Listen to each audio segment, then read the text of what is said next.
All right, folks. This is the 2025 end of first quarter Bad Mother drum kit tour. I have since moved my drums out of the third bedroom and into my second living room. So I have a massive drum room. Got my air purifier and fan over there. A little tool bench sort of thing, vacuum, shop vac. This is where the drums used to be. My buddy set up his Mapex in there. He won that Mapex in a competition. Had nowhere to set it up, so I let him set it up here. But yeah, we'll go over some of the new stuff. I'm going to try to avoid going over the things I've already talked about before in prior drum kit tours. But in the description, I'll put a little detailed description of what everything is made out of. So let's go over the new things. First off, I packed away my Golden Boy, the DW polished brass snare drum, and I've taken out the pure Purpleheart.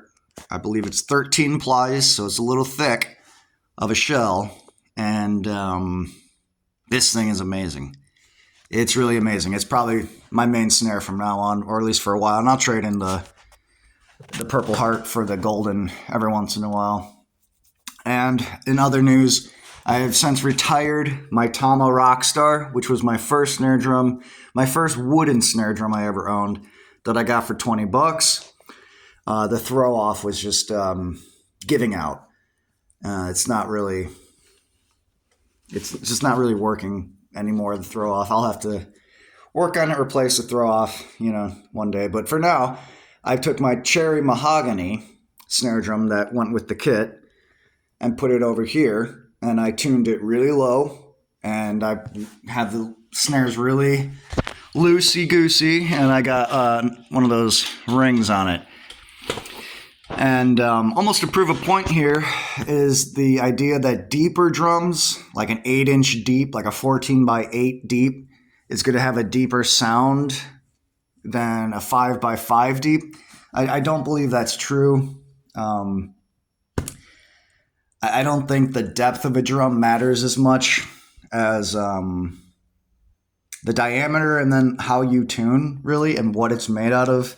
Obviously, mahogany is just going to be deeper than something like a maple or a Purpleheart. Purpleheart's a very thick, hard wood. It's like hardest wood, I think harder than maple even.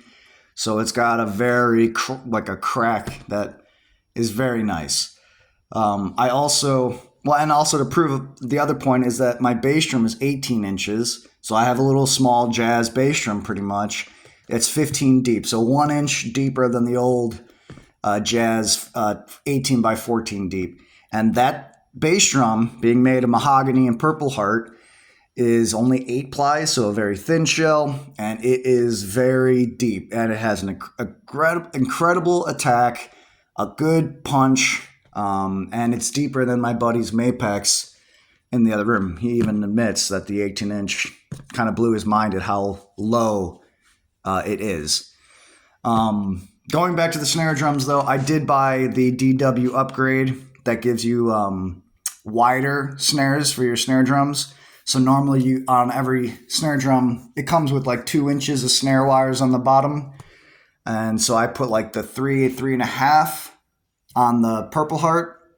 So the medium size, a little bit wider, just adds a little bit more snap, a little bit more crack. It's nice. And then for the deep and low, it's like I want to say 4.5 inches of snares. So when you loosen those, that thing just buzzes. It's got a great sizzle. It's a really nice upgrade for like whatever it was. And then the other news is I did find out that this DW popcorn, it's a 10 by 6 deep popcorn snare, is made of maple. I got to talk to someone at DW. They looked up the number. It's made of maple, which is kind of what I assumed, but it could have been birch by the look of the wood. So yeah, that's pretty much as far as snare drums go. That's the new stuff that's going on. I also got new heads. So I tried Evans in between my last kit tour and now. So the Evans snare drum heads are fine. Nothing wrong with them. The bass drum heads I've been using for a long time, the Emads, and those are great. Remo just came out with their own version of the Emad, but I have harder times finding 18-inch bass drum heads. So I can easily get the Emad by Evans 18-inch from the one company I ordered from. So it's kind of just, if it ain't broken, don't fix it. But the tom heads, I will say this. The Evans tom heads I did not like. I did G1s on the 8, 10, 12, and I did G2s on the 14 and 16. And I didn't even really wear them out. I just changed them out because I didn't like, it just didn't have not a whole lot of musical tone to it. It was just very much like if you're just looking for a drum set with the slightly muted tom. So call me a boomer. I don't like to dampen a drum really unless I have to, or I'm going for that effect, like for a snare drum. Everything else I've left unmuted. I got 2 drum techs here on the Gong drum just because it's huge and there's nothing in it. There's not even the DW pillow on the back end or anything. So that's completely hollow. My bass drum's hollow too, other than one pillow on the back. So yeah. I also got rock locks. These half moon pieces of plastic that keep your drums in tune. They keep the lug screw from backing out from the vibration. As you hit the drums, the lugs unscrew themselves from the vibration of the drum. And that's a little invention that keeps that from happening. The guy is a genius and he deserves it. But they were the most incredibly expensive little pieces of plastic I've ever bought. And I do own a lot of drums, so to do the whole kit was it was a lot. They're $20 for 10 of them. And if you can understand, there's 8 lugs on just one drum, and then you have 8 lugs on the bottom. So 16, 16, 16, 12, 12, 12. It adds up quick. All right, but worth it. In other news, my Zildjian trash former cracked, and I was not able to get another one. So I went with this Paiste PSTX, and it's fine. And just a nice, cheaper cymbal that you could beat the crap out of in front. And this is the new Wuhan Koi China that I got. So a 20-inch China, same size as the 20-inch Rock Ride that I got off Craigslist a long time ago. But I love it. It's nice. I love having the big 20-inch China here. You can play this almost like a ride up here on the bell. I put a second mute on this ride, so it's really just a planky thing. And then I took my 18-inch Wuhan and I put it over here as like a final crash. It's a nice to go along with the Gong drum and everything over there. Nice addition. And the other additions are the wood chimes that I've gotten. So some bamboo.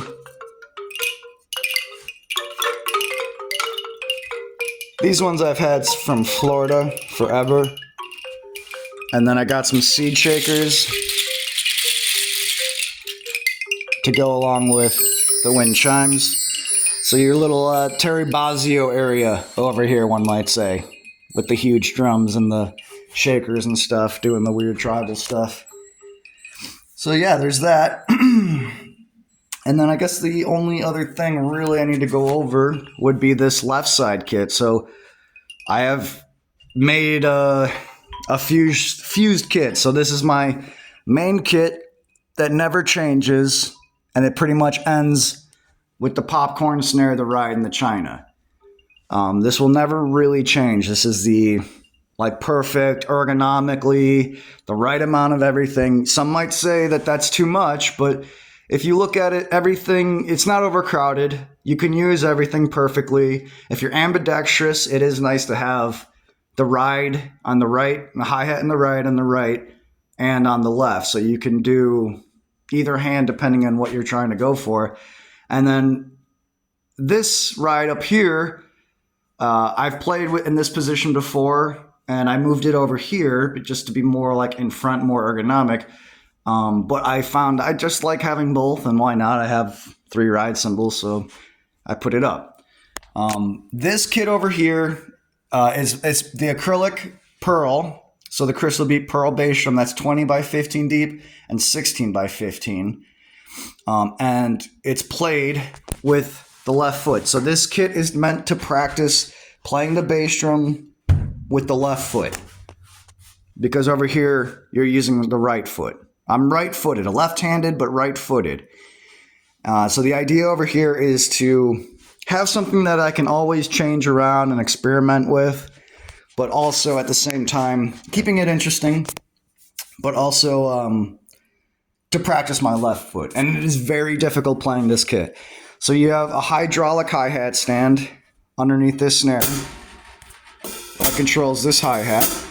And you can play it with, you know, I can play with my left hand, or I can play the ride with my right, or the china, whatever. Your main snare drum on this kit is 10 inches, so that's also kind of a different thing.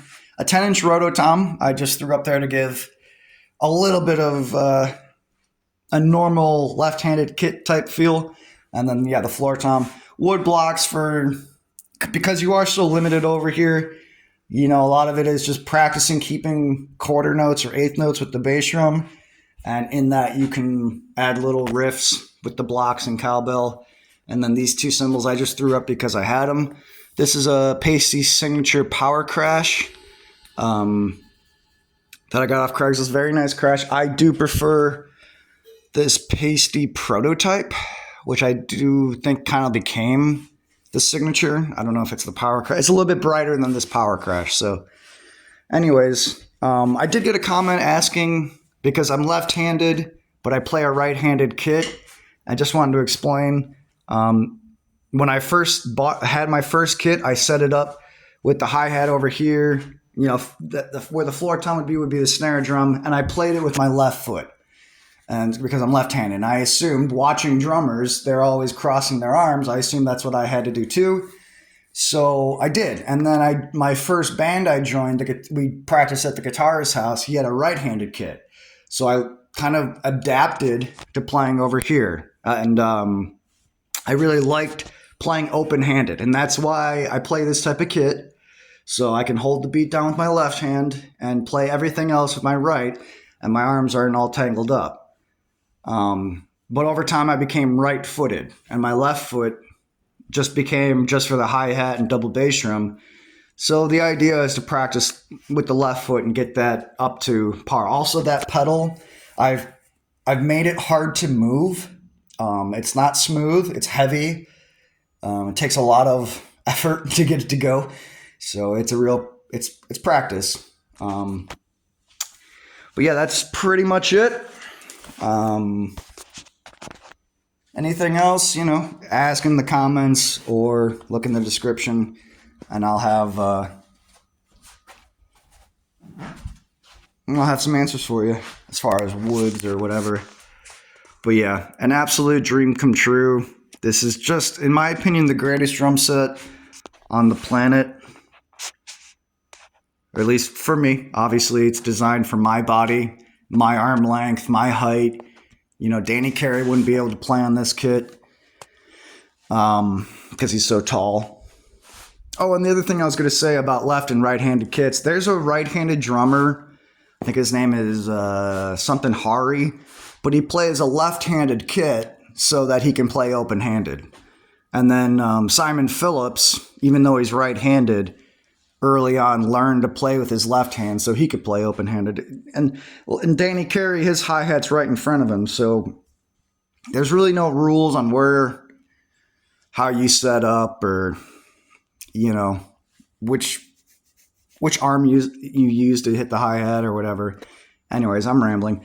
All right, have a good day. I think this one does it. All right, take care. Bye.